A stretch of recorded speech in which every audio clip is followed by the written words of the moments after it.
जय हिंद दोस्तों, Sandeep tricky math special YouTube channel में आप सभी का स्वागत है। बिहार पुलिस मद निषेध 2022-23 जिसमें टोटल पोस्ट है 689। इसके लिए प्रैक्टिस सेट नंबर 73 है। प्रैक्टिस सेट नंबर 1 से लेकर 72 तक नहीं देखा होंगे तो इसके लिए प्लेलिस्ट बना रखे हैं, वहाँ से जाकर आप सारी वीडियो देख सकते हैं। तो वीडियो स्टार्ट करते हैं और चलते हैं हम प्रश्न की तरफ। 1 नंबर प्रश्न है आपके सामने, भारत में राष्ट्रीय आय की गणना में किस विधि का प्रयोग किया जाता है? उत्पत्ति गणना विधि, आय विधि, ए और बी दोनों, इनमें से कोई नहीं। बताइए पहला नंबर प्रश्न का सही आंसर क्या है? तो देखिए, भारत में राष्ट्रीय आय की गणना के लिए उत्पत्ति गणना विधि और आय विधि दोनों का प्रयोग किया जाता है। तो इसका राइट आंसर है ऑप्शन नंबर सी। चलिए सेकेंड नंबर प्रश्न देखते हैं। प्रश्न है आपके सामने कि पारिस्थितिकी तंत्र में ऊर्जा का प्रमुख स्रोत क्या है? भूताप, सूर्य, ग्रीन हाउस गैस और चंद्रमा। बताइए सेकेंड नंबर प्रश्न का सही आंसर क्या है? जल्दी से कमेंट कीजिए। तो जो भी स्टूडेंट ऑप्शन नंबर बी के साथ जा रहे हैं, सूर्य, बिल्कुल सही जवाब है। 3 नंबर प्रश्न है आपके सामने कि हाल ही में अनामलाई टाइगर रिजर्व ने कहाँ जंबो ट्रेल्स लॉन्च किया है? चेन्नई में, कोयम्बटूर में, मदुरई में और इनमें से कोई नहीं। बताइए 3 नंबर प्रश्न का सही आंसर क्या है? जल्दी से कमेंट कीजिए। तो जो भी स्टूडेंट ऑप्शन नंबर बी बता रहे हैं, कोयम्बटूर, बिल्कुल सही जवाब है। चलिए नेक्स्ट प्रश्न देखते हैं। 4 नंबर प्रश्न है आपके सामने कि भारत में हरित क्रांति किस मामले में सर्वाधिक सफल रही है? गेहूँ और आलू के लिए, ज्वार और तेल बीज के लिए, गेहूं और चावल के लिए, चाय और कॉफ़ी के लिए। बताइए 4 नंबर प्रश्न का सही आंसर क्या है? भारत में जो हरित क्रांति लाई गई थी तो ये किस में सबसे सफल रहा था? तो जो भी स्टूडेंट ऑप्शन नंबर सी बता रहे हैं, गेहूं और चावल, बिल्कुल सही जवाब है। सेशन आपको अच्छा लग रहा है तो वीडियो को लाइक एंड शेयर कर दीजिए। देखिए 5 नंबर प्रश्न है आपके सामने, पारिस्थितिकी तंत्र में ऊर्जा का ह्रास किससे होता है? स्थिरीकरण से, प्रदूषण से, रूपांतरण से और नवीनीकरण से। बताइए 5 नंबर प्रश्न का सही आंसर क्या है?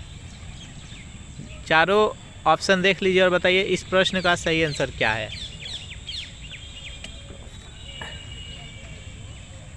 तो जो भी स्टूडेंट ऑप्शन नंबर सी के साथ जा रहे हैं, रूपांतरण से, बिल्कुल सही जवाब है। चलिए 6 नंबर प्रश्न है आपके सामने कि स्वराज पार्टी का गठन किया गया था किसके द्वारा? किन किन व्यक्तियों के द्वारा स्वराज पार्टी का गठन किया गया था, आपको बताना है। 4 ऑप्शन है आपके सामने, चारों ऑप्शन बारी बारी से देख लीजिए, आप टाइम ले सकते हैं और बताइए कि 6 नंबर प्रश्न का सही आंसर क्या है। तो इस प्रश्न का सही आंसर है ऑप्शन नंबर सी आर दास तथा पंडित मोतीलाल नेहरू के द्वारा स्वराज पार्टी का स्थापना 1923 ईस्वी में किया गया था। चलिए नेक्स्ट क्वेश्चन देखते हैं। प्रश्न है आपके सामने, निम्नलिखित में से कौन कभी भी भारतीय राष्ट्रीय कांग्रेस का अध्यक्ष नहीं बने? बाल गंगाधर तिलक, बी है बदरुद्दीन तैयबजी, सी है गोपाल कृष्ण गोखले और डी है सुभाष चंद्र बोस। बताइए 7 नंबर प्रश्न का सही आंसर क्या है? बेहद इंपॉर्टेंट प्रश्न है। बताइए इन महापुरुषों में से कौन है जो कि कभी भी भारतीय राष्ट्रीय कांग्रेस के अध्यक्ष नहीं बने थे? तो 7 नंबर प्रश्न का सही आंसर है ऑप्शन नंबर ए, बाल गंगाधर तिलक। चलिए नेक्स्ट प्रश्न देखते हैं। प्रश्न है आपके सामने, डॉक्टर अंबेडकर एवं गांधी जी के मध्य हुए एक समझौते को कहा जाता है? यानी डॉक्टर भीमराव अंबेडकर और महात्मा गांधी के बीच में एक समझौता हुआ था, उस समझौता को क्या कहा जाता है? कोलकाता समझौता, लंदन समझौता, पूना समझौता या पूना पैक्ट भी कहते हैं उसे, और लाहौर समझौता। बताइए 8 नंबर प्रश्न का सही आंसर क्या है? इसका सही आंसर है ऑप्शन नंबर सी, पूना समझौता, जो कि 1932 ईस्वी में हुआ था। पूना पैक्ट के नाम से जाना जाता है। चलिए नेक्स्ट प्रश्न है आपके सामने कि वन अनुसंधान संस्थान कहाँ स्थित है? दिल्ली में, भोपाल में, देहरादून में और लखनऊ में। बताइए 9 नंबर प्रश्न का सही आंसर क्या है? जल्दी से कमेंट कीजिए। जितने भी स्टूडेंट इस वीडियो को देख रहे हैं, आपसे रिक्वेस्ट है कि वीडियो को लाइक एंड शेयर कर दें, और चैनल को अभी तक सब्सक्राइब नहीं किए होंगे तो चैनल को प्लीज़ सब्सक्राइब कर लें। बताइए 9 नंबर प्रश्न का सही आंसर क्या है? बेहद ही सिंपल और इम्पोर्टेंट प्रश्न है। इसका राइट आंसर है ऑप्शन नंबर सी, देहरादून। चलिए नेक्स्ट प्रश्न देखते हैं। प्रश्न है आपके सामने कि भारत में किस राज्य में सर्वाधिक कोयले के भंडार है? छत्तीसगढ़ में, उड़ीसा में, बिहार में और झारखंड में। बताइए 10 नंबर प्रश्न का सही आंसर क्या है? बेहद इंपॉर्टेंट प्रश्न है, जल्दी से आंसर दीजिए। इसका सही आंसर क्या है? तो 10 नंबर प्रश्न का जो भी कैंडिडेट ऑप्शन नंबर डी बता रहे हैं, झारखंड। झारखंड में सबसे ज़्यादा कोयले का भंडार है। इसका राइट आंसर है ऑप्शन नंबर डी। नेक्स्ट यहाँ पर 11 नंबर प्रश्न है कि किस महाद्वीप में जनसंख्या घनत्व सर्वाधिक है? एशिया में, यूरोप में, अफ्रीका में और उत्तरी अमेरिका में। बताइए इनमें से किस महाद्वीप में जनसंख्या घनत्व सबसे अधिक है? यानी प्रति क्षेत्रफल पर प्रति वर्ग किलोमीटर में ज़्यादा से ज़्यादा जनसंख्या है जो कि वहाँ पर रहता है। बताइए इसका सही आंसर क्या है? जल्दी से कमेंट कीजिए। 11 नंबर प्रश्न का जो भी कैंडिडेट ऑप्शन नंबर ए बता रहे हैं, एशिया, बिल्कुल सही जवाब है। 12 नंबर प्रश्न है आपके सामने कि विश्व की सबसे चौड़ी जल संधि निम्नलिखित में से कौन सी है? डेविस जल संधि, बेरिंग जल संधि, जिब्राल्टर जल संधि और बॉस्फोरस जल संधि। बताइए 12 नंबर प्रश्न का सही आंसर क्या है? तो जो भी कैंडिडेट ऑप्शन नंबर ए के साथ जा रहे हैं, डेविस जल संधि, बिल्कुल सही जवाब है। आपको सेशन कैसा लग रहा है ज़रूर कमेंट करके बताइएगा। 13 नंबर प्रश्न है कि धनवान का विलोम शब्द है। बताइए धनवान का विलोम शब्द क्या होगा? अकिंचन, किंकर, कंचन और धनादय। बताइए 13 नंबर प्रश्न का सही आंसर क्या है? तो देखिए धनवान का विलोम हो जाएगा अकिंचन। नेक्स्ट प्रश्न देखते हैं। प्रश्न है कि वह कौन सा महाद्वीप है जहां एक भी ज्वालामुखी नहीं है? ऑस्ट्रेलिया, अंटार्कटिका, अफ्रीका और यूरोप। बेहद इंपॉर्टेंट प्रश्न है। बताइए वह कौन सा महाद्वीप है जहां एक भी ज्वालामुखी नहीं है? जल्दी से कमेंट कीजिए। तो जो भी कैंडिडेट ऑप्शन नंबर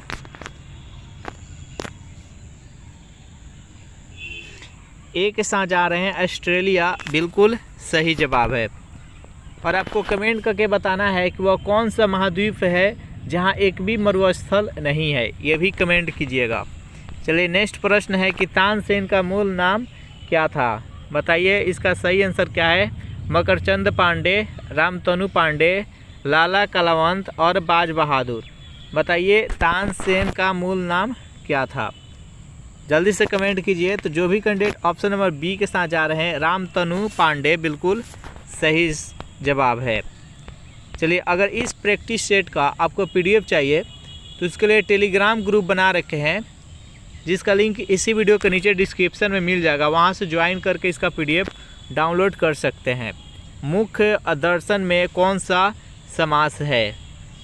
बताइए द्विगु समास, तत्पुरुष समास, द्वंद्व समास और बहुव्रीहि समास। तो देखिए सबसे पहले हम यहाँ पर जो 4 ऑप्शन है, चारों समास के बारे में थोड़ा सा जान लेते हैं। द्विगु समास वैसा समास जिसका पहला पद संख्यावाचक हो उसे द्विगु समास कहते हैं, जैसे कि त्रिभुज, चतुर्भुज, तिमाही, ये सब है। इसमें पहला जो वर्ड है, शब्द है, वह संख्यावाचक है, इसे द्विगु समास कहलाता है। तत्पुरुष समास क्या होता है? वैसा समास जिसमें कारक या विभक्ति लगा रहता है, जैसे कर्ता ने कर्म को करण से, ऐसे विभक्ति उसमें लगा रहता है, उसे तत्पुरुष समास कहते हैं। द्वंद्व समास को देखते हैं। वैसा समास जिसका पहला पद और अंतिम पद दोनों पद प्रधान हो उसे द्वंद्व समास कहते हैं।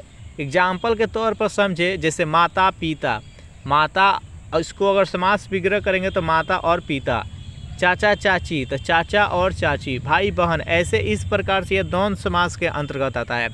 बहुब्रीहि की बात करें तो वैसा समास न तो उसका प्रथम पद प्रधान हो न ही अंतिम पद प्रधान हो, उसका अलग ही अर्थ निकलता है, उसे बहुब्रीहि समास कहते हैं। और एग्जाम्पल के तौर पर समझे तो दशानन, दशानंद 10 है, आनंद जिसका यानी जिसका 10 सर हो उसको दशानन बोलते हैं, अर्थात तो उसे रावण कहते हैं। समझ गए होंगे। तो यहाँ पर मुख्य दर्शन है, इसको बताना है कि ये किस समास के अंतर्गत आता है। तो 16 नंबर प्रश्न का राइट आंसर है ऑप्शन नंबर बी, तत्पुरुष समास। देखिए मुख्य दर्शन का अगर समास भी करेंगे तो मुख्य का दर्शन, मुख्य का दर्शन हो जाएगा। यहाँ पर जो का है यह एक विभक्ति है, इस प्रकार से यह तत्पुरुष समास के अंतर्गत आएगा। चलिए नेक्स्ट प्रश्न देखते हैं। प्रश्न यहाँ पर कि किस शास्त्रीय नृत्य में मुखौटे का प्रयोग किया जाता है? कथक, कथकली, ओडिसी और भरतनाट्यम। बताइए 17 नंबर प्रश्न का सही आंसर क्या है? बेहद इम्पोर्टेंट प्रश्न है, बताइए इस प्रश्न का सही आंसर क्या है? तो जो भी कैंडिडेट ऑप्शन नंबर बी के साथ जा रहे हैं, कथकली, बिल्कुल सही जवाब है। देखिए कथक है जो कि उत्तरी भारत में ये प्रचलित है। उसके बाद देखिए कथकली है यह केरल में, और ओडिसी है जो कि उड़ीसा में, और भरतनाट्यम है जो कि लोक नृत्य है ये तमिलनाडु का। और कुचिपुड़ी कहाँ के है? तो आंध्र प्रदेश का। चलिए नेक्स्ट प्रश्न देखते हैं। 18वां प्रश्न कि वनस्पति शास्त्र का जनक कौन है? चारों ऑप्शन देख लीजिए और बताइए कि 18 नंबर प्रश्न का सही आंसर क्या है।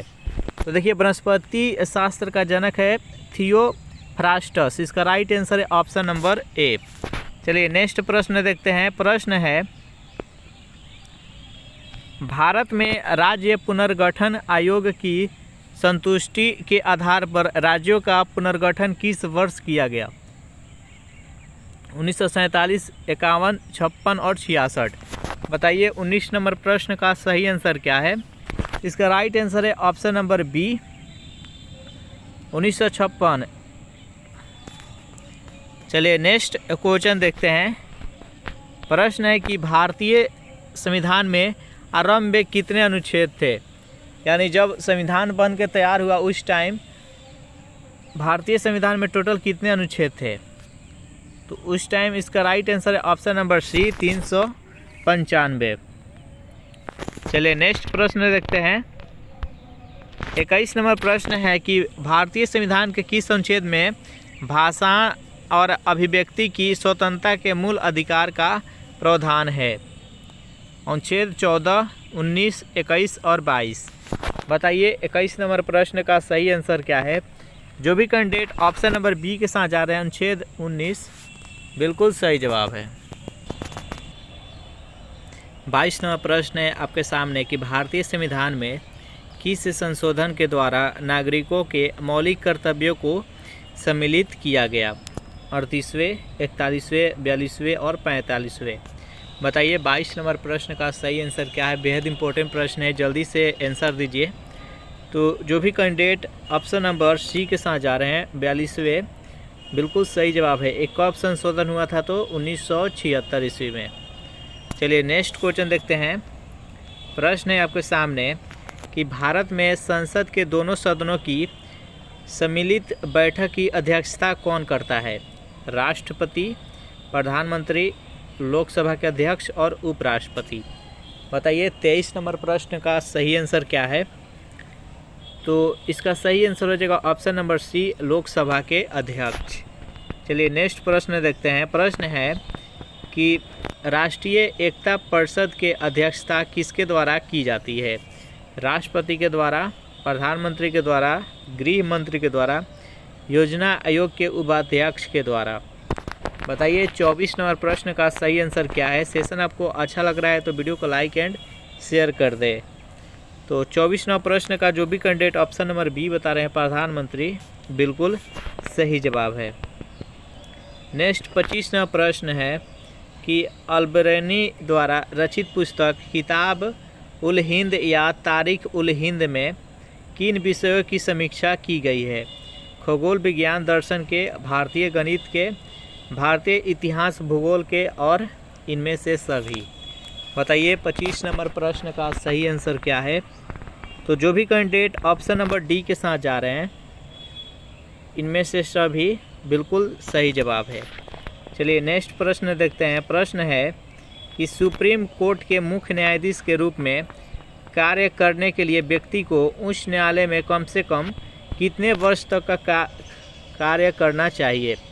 10 वर्ष, 12 वर्ष, 15 वर्ष और 20 वर्ष।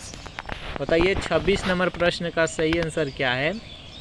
तो जो भी कैंडिडेट ऑप्शन नंबर ए के साथ जा रहे हैं 10 वर्ष बिल्कुल सही जवाब है। चलिए नेक्स्ट 27 नंबर प्रश्न है आपके सामने कि हरे पौधे सूर्य प्रकाश को किस में बदलते हैं? यांत्रिक ऊर्जा में, रासायनिक ऊर्जा में, भौतिक ऊर्जा में और विद्युत ऊर्जा में।